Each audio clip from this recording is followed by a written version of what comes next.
Olá, prazer estar aqui com vocês. Storytelling, contar histórias, promover ideias e promover o mundo.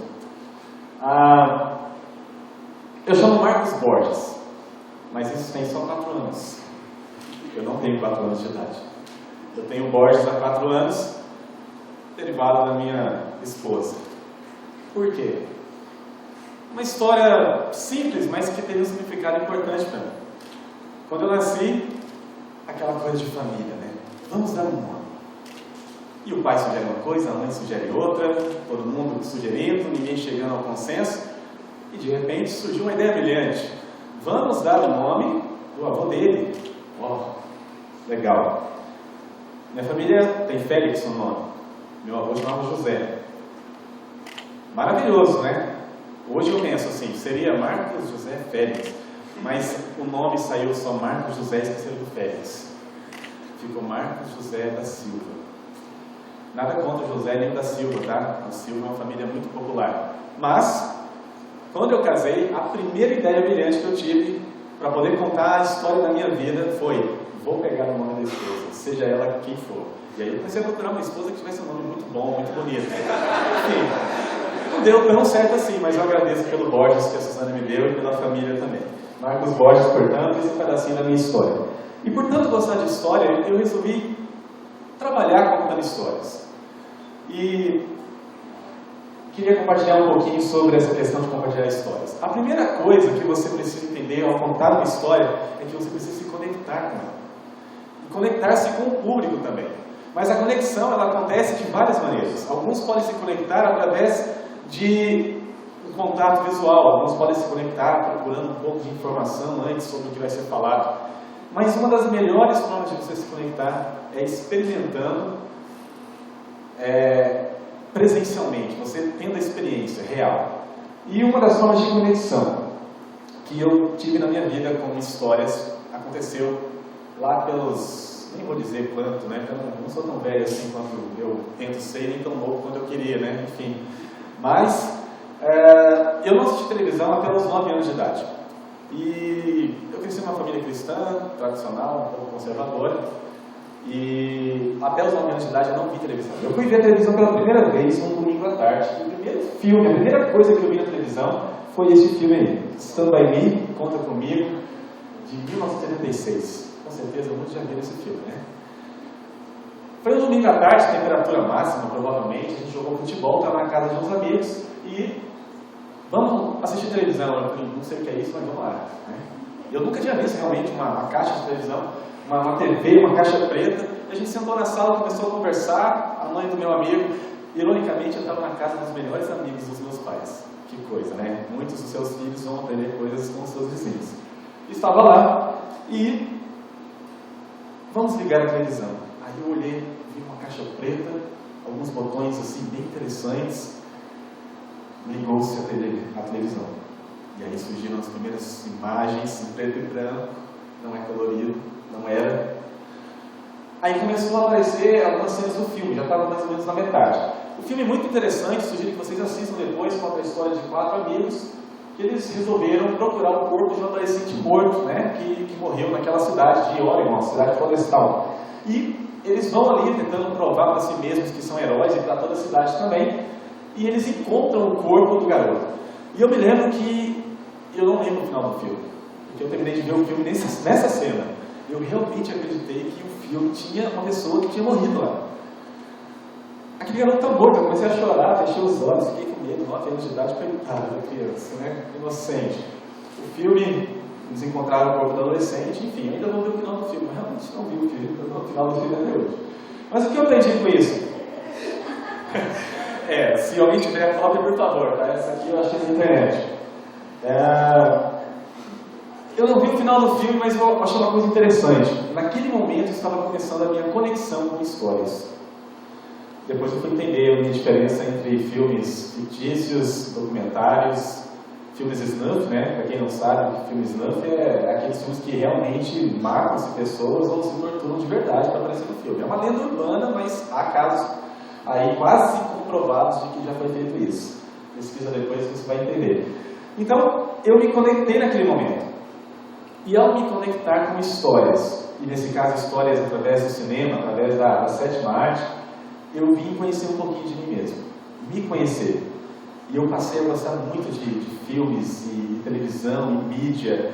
E eu cresci, né, nessa época aí, nos anos 80, onde televisão era uma coisa assim, muito rara, né, para todo mundo. E cinema principalmente. E cinema ainda tinha muito daquela coisa assim, vai ao cinema, porque cinema é um lugar muito ruim, porque cinema só tem gente namorando, fazendo besteira, a tela do cinema faz mal para a vista, enfim, várias questões, tem a música que é imprópria dos seus ouvidos. É engraçado, né? Porque minha mãe falava muito isso para mim, não vai ao cinema, vai à igreja. E eu ia à igreja e encontrava música, encontrava tela grande, encontrava pessoas, às vezes ali com um bracinho, de mão dada. Nossa, não tem muita diferença da igreja para o cinema. Enfim, eu passei a me conhecer e a gostar muito de mídia. Então eu me envolvi nessa área. Produzir conteúdo, trabalhar com mídia e passei a estar engajado com isso. O lance de uma história é que você precisa, antes de engajar, estar envolvido. Quantas vezes eu cheguei em casa, pego o controle remoto e vou assistir um programa de TV, a televisão, e eu fico ali, ó, sapeando o controle, até que eu caio no programa, e aí está passando alguma coisa que eu nem sei o que é, mas algo me prende. E aí vem aquela pergunta, o que será que tem de bom nisso aqui? E eu paro para assistir. Ou seja, algo me atrai, eu quero estar envolvido com a história. E se eu estou envolvido, eu passo a ficar engajado. Como? Eu compartilho, eu posto nas redes sociais, eu chamo alguém que está na casa para assistir comigo, eu vou contar depois como foi esse programa, bem ou mal, eu vou falar dele. E assim nós somos. A gente passa a se envolver, passa a estar engajado. E engajamento também passa por você mudar. Existe uma questão da história. Bons contadores de histórias conseguem entender ambientação, conflito, resolução. É aquele começo do filme, né? A minha esposa não gosta de assistir filme comigo antes dos 10 primeiros minutos. Os primeiros 10 minutos do filme ela, não quero ver. Por quê? Porque é chato. É aquela hora que ficam os carros-chefes na tela, né? Passando ali os créditos, o cara correndo, e um carro passa. Você não entende muita coisa, é o momento da ambientação. É o momento que você vai se preparar para um conflito. Primeiro vai ser apresentado alguém com alguma história, com algum conflito, então você passa a assistir o filme e entender que em algum momento ele tem algo a ser resolvido, algo a ser solucionado. Mas é engraçado que mesmo que ela não goste desse começo do filme, lá pela metade ela, então, o que está acontecendo aí? Você perdeu os primeiros minutos, né? Perdeu o começo do filme. Mover-se, estar engajado, estar envolvido. Você precisa mudar de uma hora para outra. Por quê? No filme, chega um determinado momento do filme, ou no vídeo que você esteja assistindo, que há o plot point, né? É o ponto de virada, é aquele momento que a história está indo para um lado e de repente as coisas te levam para o outro lado. E bons filmes e boas histórias te levam a se envolver, estar engajado e de repente você é surpreendido. E mesmo que você já tenha uma ideia de como possa ser o final, lá pela metade do filme você vai ter uma surpresa. Então, a história te move, te leva para um outro lado. Você precisa estar preparado para isso. E o grande problema de você, uma vez que está envolvido, engajado, você é movido de repente de um lado para o outro, a história te leva para outro contexto, vem os conflitos. E aí eu vou falar um pouquinho de mercado. No mercado atual de conteúdo audiovisual, eu tenho bons colegas aqui, gostei muito da palestra da News, falando muito sobre conteúdo na internet, com a inspiração para já aí, empreendedorismo, pessoas com novas ideias. Existem alguns mitos que eu chamo de conflitos dessa nossa história. A história que cada um de nós aqui, você e eu, estamos escrevendo diariamente.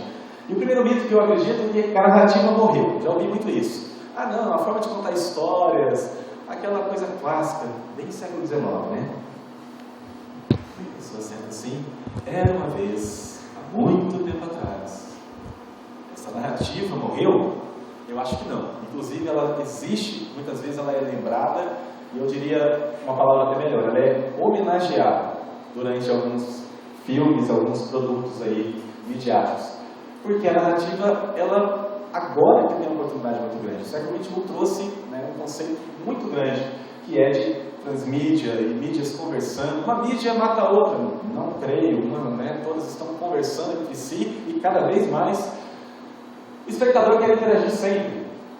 Será? Talvez na internet, né, que facilitou o processo, você está ali, eu quero dar a minha opinião, mas às vezes eu acho que o espectador não quer interagir. Exemplo disso é alguém que vai ao cinema. No cinema você tem como interagir com o filme? Você vai lá, você sabe que serão 2 horas, a não ser que seja cinema nigeriano, né, quase 6 horas de filme, que foi feito especificamente para você conversar enquanto o filme acontece. E aí as pessoas vão lá, sabem que vai durar 2 horas. Então elas não querem interagir, talvez depois, mas não com a mídia em si. O espectador quer interagir sempre. Aí eu lembro de um programa antigo na TV, né, que chamava Linha Direta. Quantos lembram disso? Né? Você ligava para a TV para denunciar, né? Era uma história real, encenada, uma simulação, baseada em casos reais de prisioneiros já condenados. E aí você ligava depois, caso você soubesse alguma informação do paradeiro dele. Imagina, por exemplo, o espectador quer interagir sempre, Max, tá bom. Aí ele interage, legal nesse contexto, mas pega aí um país aí comunista ou com algum outro regime bem complicado, aí a TV estatal resolve fazer um programa. Denuncie se o seu vizinho é contra o sistema. O programa da interação não vai ser muito legal. Vai ser um tiro pelo outro lado. Conteúdo sempre individualizado. Eu também discordo. Já ouvi muito isso. Cada um vai ter o seu conteúdo, vai poder customizar, dar suas cores, enfim. Eu acho que não, porque vai chegar um momento em que é o principal, a pergunta que me move a pensar contra isso. Com quem que eu vou compartilhar o que eu vi? Eu quero contar, eu quero dizer. E aí, você viu a novela? Eu vi, eu detestei aquela parte que o ator, né? Enfim, a gente quer compartilhar. E todos querem produzir. Isso aqui ainda me deixa um pouco em dúvida, mas eu tenho aprendido que nem todo mundo quer produzir. As pessoas querem, às vezes, se envolver realmente na história e preferem que outras façam. Uma coisa é você ter uma câmera fotográfica, uma filmadora, bater uma foto, registrar um evento, postar numa rede social. Outra coisa é você realmente entender de contar histórias, de contexto, das palavras-chave, as frases de efeito, o roteiro. Existem técnicas que levam anos, ou prática, né, no mercado, para que você possa realmente produzir algo. Talvez a tecnologia colabore um dia para que a gente chegue nesse contexto onde todos realmente podem e querem, mas eu acredito que nesse momento nem todos. E uma vez que você enfrenta esses mitos, e eu tenho enfrentado isso em alguns últimos meses, você passa a agir. E aí, já finalizando aqui a minha fala, o agir é difícil, porque às vezes a gente quer ficar numa zona de conforto, onde as coisas estão acontecendo, e a gente só quer estar envolvido. Comentar, falar, mas quando chega a nossa vez de fazer, a gente prefere, não, é melhor não. É um pouco de empreendedorismo também, é um pouco de mudança de atitude, é um pouco de inovação, um pouco de cada coisa. E se eu pudesse resumir tudo isso, eu diria que tudo é contar história. Você conta histórias de sucesso e de fracasso, você conta histórias engraçadas, tristes, você conta histórias que viveu, a sua própria vida, a minha vida, são histórias. E essas histórias vão nos moldando à medida que a gente vai contando elas. Quem somos nós? Para onde estamos indo? De onde viemos? O que a gente está fazendo enquanto não chega lá? São dúvidas, são perguntas. O que está levando a gente para perto ou para longe dessas respostas? Essa é a vida, cheia de histórias. E se eu pudesse, finalmente, resumir todo esse contexto entre conectar-se, envolver-se, você engajar-se, você se mover, passar a agir em prol do seu projeto de vida, em prol de algum sonho que você quer, eu resumiria numa frase: vamos contar mais histórias. Porque contar histórias não passa de contar o que você é, de se mostrar para o mundo. Então, essa tarde eu diria para você: conte mais histórias. Obrigado.